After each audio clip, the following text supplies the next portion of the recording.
So in anticipation of the new James Gunn Superman film, I am watching all of the Christopher Reeve Superman movies, as I've never seen a single sequel. If you want to check out my thoughts on Superman 78 after not having seen it for several years, that is up now. But today, I'm giving my review of Superman 2. So I saw Superman 2, and here are my thoughts. I was recommended to watch the theatrical version first and then watch the Richard Donner cut. I did just purchase the Richard Donner cut for $5 on Fandango at home, so I will check that out and give my review and thoughts on the differences between the two. But for now, we're just talking about the theatrical version. This one explored a lot of really interesting things that I was excited about.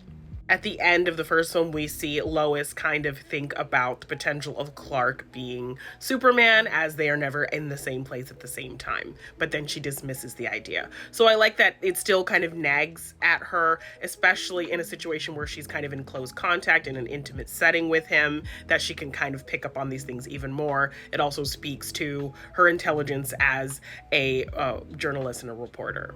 So I love the little test she gives him in terms of throwing herself into Niagara Falls, essentially, to see if Superman's going to show up and save her. And Clark's difficulty with the situation, that he doesn't want to expose himself, but also needs to save her. So how he handles the situation is very interesting as well. And as somebody who has never seen it and didn't know how he was going to handle this situation, it was really exciting. Ultimately, when the reveal does come out and these feelings get to be explored, that is super romantic and really sweet. And then we get the kind of big bombshell of him having the opportunity to give up his powers to be with her.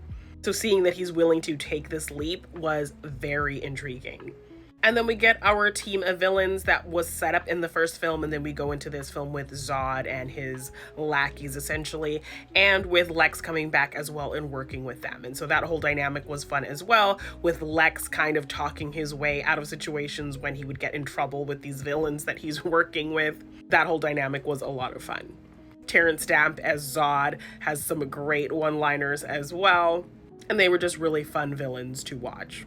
Overall, as is theatrical cut, I really enjoyed this film. We're upping the stakes with our villains. We're exploring some really interesting things with the character of Superman and Clark Kent. And we're delivering on more of the romance, which of course is one of the things that I absolutely love in any story. And I'm really excited to check out the Donner cut to see the differences. So stay tuned, I will be back with my review of Superman 3.